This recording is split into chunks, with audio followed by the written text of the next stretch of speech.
লাগাবো।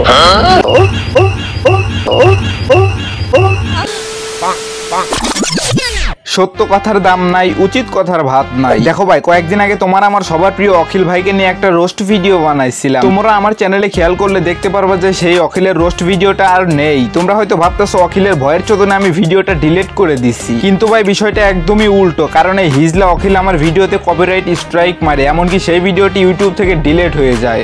কোথায় লাগাবো বলো? জাস্ট যেখানে লাগাবে এক জায়গায় লাগাবে। আরে বোকাচোদা, তুই আমার এইটা বলছে, তোরে নিয়ে আমি মিথ্যা কি বলছি যে তুই আমার স্ট্রাইক দিলি? আসলে আমার ভিডিওতে আমি 90%ই সত্য কথা বলে থাকি, আর ওইসব সত্য কথাগুলোই ওদের পুটকিতে গিয়ে খোঁচা মারে। দেখো ভাই, এটা আমার রোস্টিং চ্যানেল, এখানে সবার ভোদায় মার্কা কীর্তিকলাপ ফাঁস করবো, এটাই স্বাভাবিক। এখানে কোনো বোকাচোদাকে তেল মারা হবে না, তাতে আমার চ্যানেল থাকুক বা ডিলিট হয়ে যাক। লাগাবো তাহলে? হ্যাঁ লাগাতেই তো বললাম। খুলে দেখাবো নি?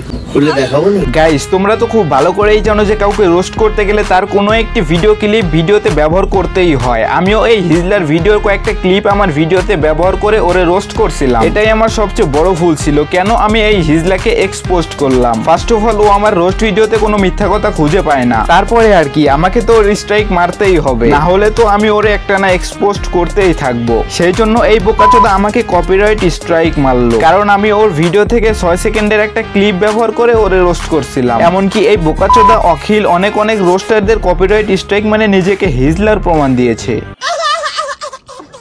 আমি আমার নিশ্চয়ই বেটারটাই দেবো।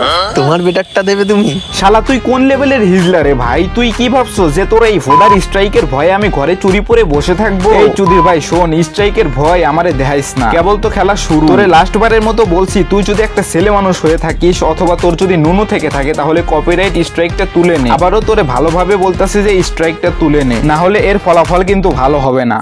Last warning.